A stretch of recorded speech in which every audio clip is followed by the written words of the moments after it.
Good evening, everybody, and happy Good News Wednesday. Another half the week has come and gone, and we're getting ready for the last half, the better half. And tonight, we're going to be talking about how to obtain and achieve peace and harmony in your life, in this crazy life that we live. And we started our GNW show over a year and a half ago when the beginning of the pandemic took place to kind of help people put a smile on their face and some fun in their week.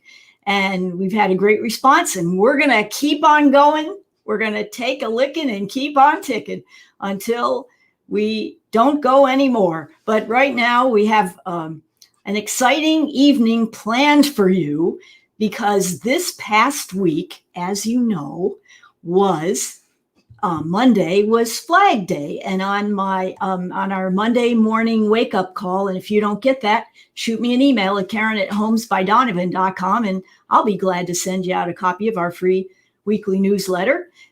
We talked about the flag, and I read a quote about the flag, and I tried to kind of connect this all together.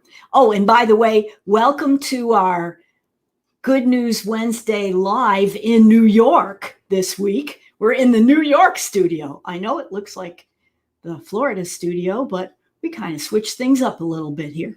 Anyway, there was a quote that I read, and it said, "To survive in peace and harmony, united and strong, we must have one people, one nation, and one flag." And we get in the middle of these political arguments, and we know that we need to have peace and harmony, one people, one nation, one flag. And that kind of unites us in a way that I had never thought about before. So I kind of read up, and I included a little bit of the trivia about the American flag and how it came to be, and the 13 stars and the 13 stripes when our country was first founded in 1776. And then a cool story about a young fella by the name of Robert Heft. And it is said that at 17, he was given a class assignment to create a flag, because back then, in the days of Dwight Eisenhower, which many of you won't remember that president, but some of you will, he gave an assignment to folks to design a flag with 49 stars, because that was when they were admitting Alaska into the Union. But this smart kid, he was thinking ahead, and that's what we have to do in order to have peace and harmony. And he thought, you know what? I think that they're going to admit Hawaii right after they admit Alaska. And sure enough, his teacher thought he was nuts. And he designed a 50-star flag, and she gave him a B-. Well, that takes a lot of nerve. His friend put 5 leaves on a notebook piece of paper, and he got an A, and that's not fair. So he went to the teacher and said, "Hey, I think this isn't fair, because Hawaii is going to be admitted, and then this is going to be the flag." And so the teacher said if he got it submitted to Washington, that and it was accepted that he would change his grade. So sure enough, it got submitted to Washington. A year later, Hawaii got admitted to the Union. They were in need of a 50-star flag, and this young fella, Robert Heft's congressman, said, "Hey, I got something here for you." And sure enough, he had a 50-star flag. Now, this is hearsay, of course, and maybe not proven, but then at that point, young Robert's teacher, he graduated from high school, and a month after he graduated, his teacher changed his grade to an A. Well, thanks a lot, Teach, but at least he got his grade changed. And so he was persistent. He wanted to do something, good for the country. And it's kind of an interesting little bit of trivia that I thought I'd share. Along with that, I didn't know if you knew this or not, but there are, 50 stars on the flag. And do you know how long those 50 stars have been the same on the flag? Because the flag has evolved from 13 and it's gone through a lot of changes. Like I think 17 changes before it got to 50 when they were adding all the states and all the different configurations of the flags.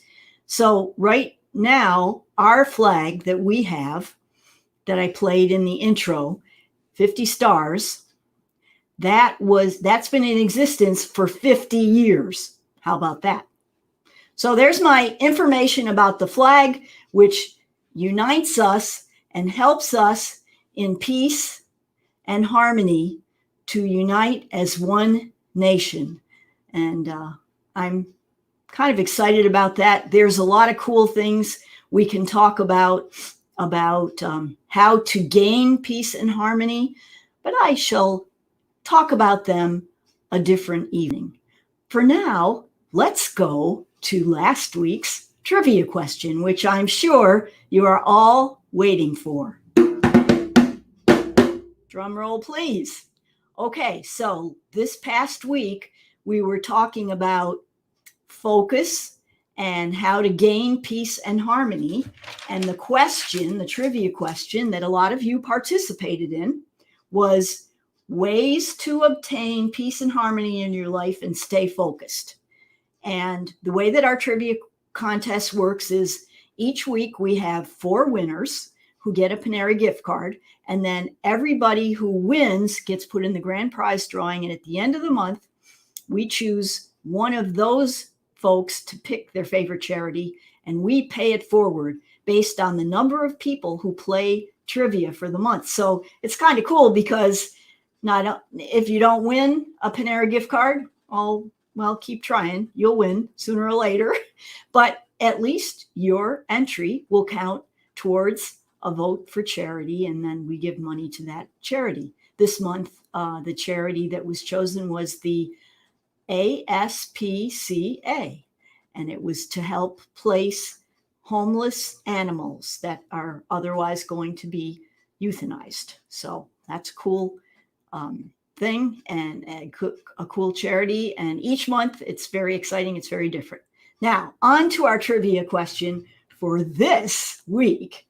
The question was, again, to achieve peace and harmony in your lifestyle and focus, which one of these things is not a good idea?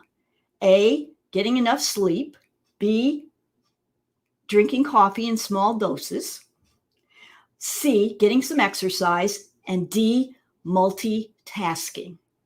Well, A through C, as you probably guessed, were all good things that you could do. However, as many people are proud of the fact that they can multitask. And I have folks over the years who've interviewed for a job with me, and they're proudest of the fact that they can multitask. And, we all at one time thought it was a good thing, but in essence, it isn't, and it doesn't help you focus on one thing. So the answer of the thing that's not a good idea to help you stay focused and give you peace and harmony is multitasking. So without further ado, let us choose from our entrants and pick out the winners of this week. Are you ready? First winner is Eugene Payton. Hey, congratulations, Eugene. Second winner, Ashley Denninger. Ashley, congratulations to you. Third winner, Frank Bartola. Congratulations, Frank. And the fourth winners, Ken and Linda Horgan. Hey, congratulations, Ken and Linda. Super. All right, so those 4 people should be on the lookout for their Panera gift card to put a smile on their face and some fun in their week. All right, and now we're on to one of our favorite topics, and I know there's a lot of people waiting.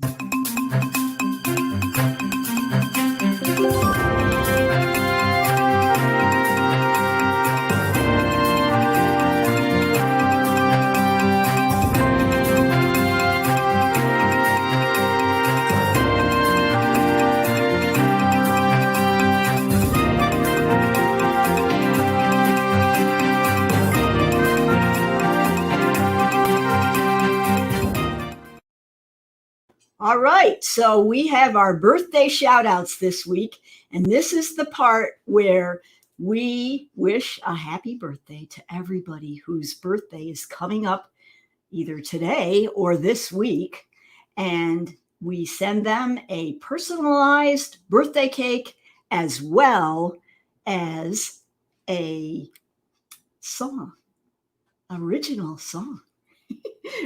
Done in our studio, of course. Okay, so here we go. Happy birthday today to the following folks: Rick Flippin, John Smith, Marie Wade, Pat Sullivan, Jim Von Hoff, Cheryl Huffaker, and Scarlett Van.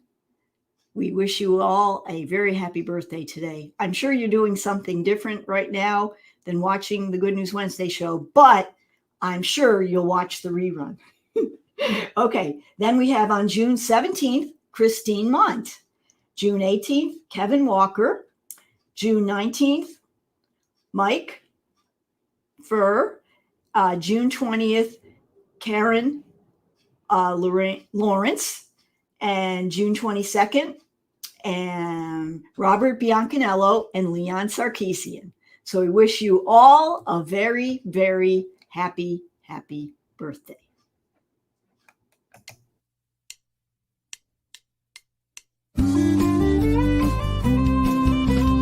Heard it was your birthday, hope it's a good one too.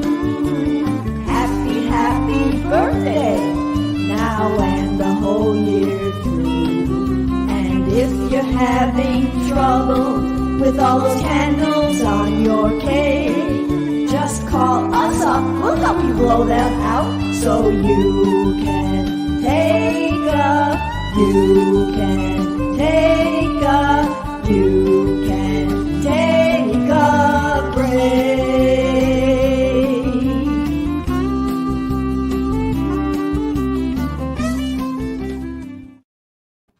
Enjoy your birthday and your birthday cake.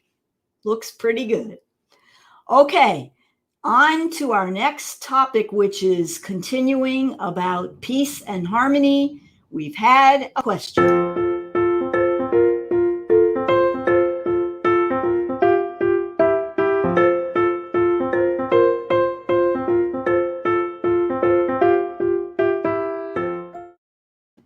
So the question is, Karen, what do I do about getting some peace and harmony at my house, especially around the time that I get ready to go to sleep? It's very chaotic. Things are happening. Phones are ringing. People are calling. Work things are happening. Television is going on. There's a lot of things that happen to disturb, your spouse wants to have a big, long conversation with you right before you're kind of trying to doze off. So what do you do about this? It's a perplexing topic. Well, for starters, I don't know if any of you have, you probably all have, but in case you haven't, on your telephone, there is a do not disturb section. And you go, well, I take my phone into my room at night, which they, of course, recommend you don't do that. But on the other hand, if you use that for your sleep app or your alarm clock, then you obviously have to do that. But you do not want to be disturbed. So you put on the do not disturb, and then you say, yeah, but what if it's an emergency? What if it's my kids? What if it's my folks? What if it's something happens? So here's the deal. I don't know if you know this or not, and you probably do, and I'm probably not telling you anything you don't already know. But in case you don't, there's a little section on your do not disturb that allows for recognized people like your kids or your folks or people like that, or people who call 2 times, like, so it's an emergency, and someone calls and then they hang up and then they call again. This will let them get through to you and wake you up. That sound sleep you are now in, but at least you will have woken up when it was important. So I learned about this, unfortunately, a little too late, because I got a call in the middle of the night once and I didn't get it, and I didn't get it till the next morning, and it was not good. So anyway, I don't want that to happen to you. So that's the cool thing about getting peace and harmony this week, this tip. And we hope that it helps you to get a better night's rest. Thank you so much. And now we're on to you know what you've been waiting for. Here it comes.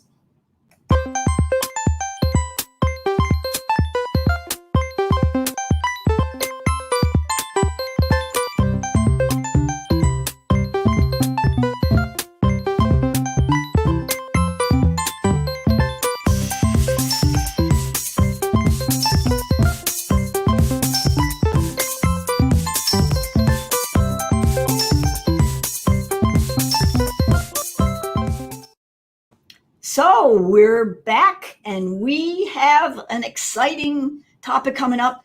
And basically it has to do with a holiday that's coming up this weekend. And then we're going to kind of dissect it a little bit. And that, of course, is Father's Day. So what do we need to talk about? We need to talk about, yes, we're going to celebrate Father's Day. You know, you're going to get cool gifts for your people that are important in your life and all those cool kind of things. But what about lessons you've learned from your father? Okay. You know, Mark Twain said, when I was a teenager, I couldn't really even stand my ignorant father. And then as I got older, I realized he had learned an awful lot very quickly. So again, you know, you think back, and for those of us whose fathers have gone on to heaven, well, you know, you think about those things that they taught you. And that's what we're going to talk about this week. We're going to talk about some real cool things. And I'm going to get some input from some other folks who also have learned some very important lessons from their dads. So now you know the trivia question is going to be about dads. Of course, you know that. So let's talk about a survey that was done of folks. And this is what they were asked. Who do you feel had the greatest influence on their family of all of the famous television dads on TV? So they did a study and they picked out the 40 top TV programs where the fathers had influence, you know, on the family, and so then they numbered them from 40 on down to number 1. Okay, and so you know where I'm headed with this. The trivia question is which program and which dad was nominated as the number 1 who had the most influence, the most positive influence on their family.